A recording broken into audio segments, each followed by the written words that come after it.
Teman-teman, saat teduh pagi ini, edisi yang kelima, Kitab Keluaran pasal yang ketiga, berbicara tentang panggilan. Tuhan memanggil Musa. Tentu saja ini bukan panggilan yang biasa. Pada pasal yang sebelumnya, kita melihat kegagalan Musa di aksinya yang pertama.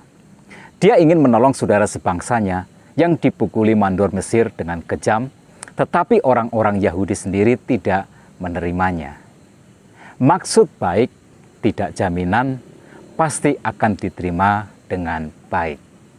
Apalagi Musa, dia dibesarkan sebagai pangeran Mesir, berpakaian Mesir, sekolah di sekolah Mesir, makan makanan Mesir, tinggal di istana. Orang dengan pikiran yang sempit pasti menolaknya, pasti. Dan akhirnya Musa ketahuan. Fir'aun mau membunuhnya, maka gagallah maksud dia menyelamatkan bangsanya. Pada pasal 3 ini, Musa di Median. Dia sudah 40 tahun di sana. Seperti kebanyakan orang, ketika mengalami kegagalan, dia menarik diri.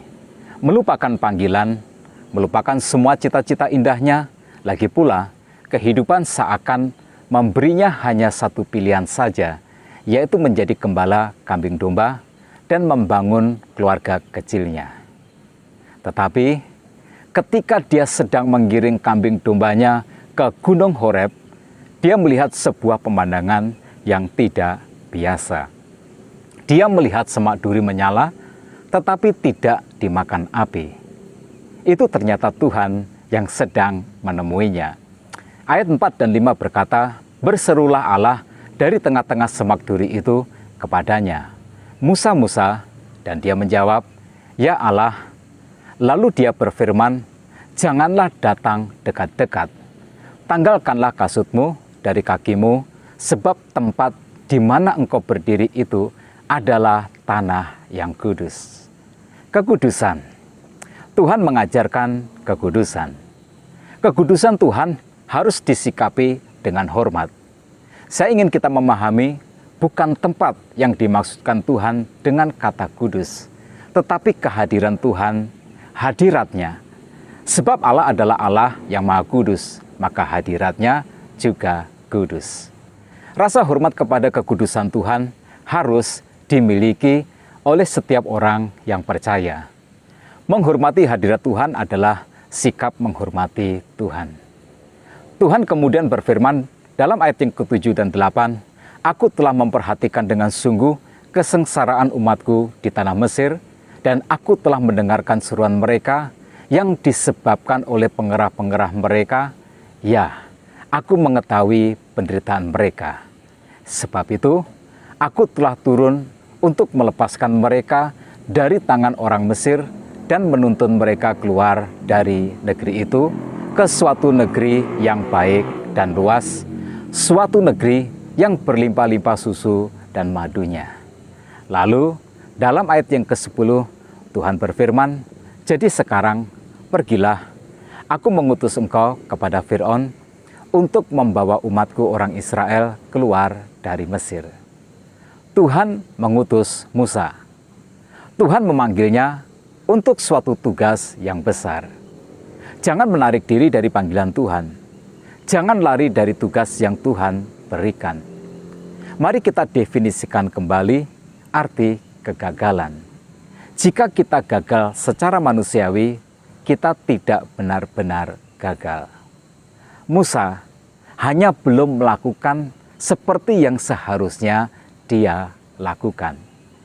Dia harus melakukan dalam pimpinan dan kuasa Tuhan. Jadi Tuhan ingin Musa mengulangi kembali apa yang dulu pernah dia lakukan dan gagal. Tetapi kali ini dengan cara Tuhan. Kabar baiknya adalah bagi orang yang percaya, Tuhan tidak mungkin bisa gagal. Tetapi mari kita lihat respon Musa. Dalam ayat yang ke-11, Musa berkata, "Siapakah aku ini? Maka aku yang akan menghadap Fir'aun dan membawa orang Israel keluar dari Mesir." Mari kita definisikan ulang pelayanan.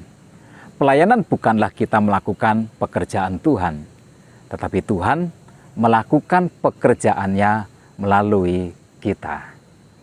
Musa salah konsepsi atau salah persepsi. Dia mengira Tuhan menyerahkan tugas itu kepadanya dan dia merasa bahwa itu tidak mungkin. Tetapi Tuhan berkata dalam ayat yang ke-12, bukankah aku akan menyertai engkau? Kita punya ambiguitas. Di satu sisi, kita percaya Tuhan yang menyertai kita. Dia tidak pernah meninggalkan kita. Janjinya adalah ya dan amin. Tuhan Yesus menyertai kita senantiasa sampai kepada akhir zaman. Tetapi di sisi yang lain, jika kita melihat tantangannya begitu dahsyat, kita berkata, itu tidak mungkin, saya tidak bisa, saya tidak sanggup, itu bukan porsi saya. Kita kemanakan Tuhan yang menyertai kita. Kesalahan kita adalah kita berorientasi kepada diri kita sendiri. Yuk kita perbaiki konsep kita tentang pelayanan. Pelayanan itu bukan tentang kita berbuat sesuatu untuk pekerjaan Tuhan, tetapi tentang Tuhan. Tuhan yang ingin berbuat sesuatu melalui kita. Tetapi Musa masih belum mantap. Maka dalam ayat yang ke-11 dia berkata, tetapi apabila aku mendapatkan orang Israel dan berkata kepada mereka, Allah nenek moyangmu telah mengutus aku kepadamu, dan mereka bertanya kepadaku, bagaimanakah tentang namanya? Apakah yang harus kujawab kepada mereka? Ya, kita sudah ketemu masalah yang sebenarnya. Musa belum betul-betul mengenal Tuhan, sekalipun dia sudah berhadapan langsung dengan Tuhan. Tuhan berkata, aku adalah aku. Lagi firman-Nya, beginilah kau katakan kepada orang Israel itu, akulah aku, telah mengutus aku kepadamu.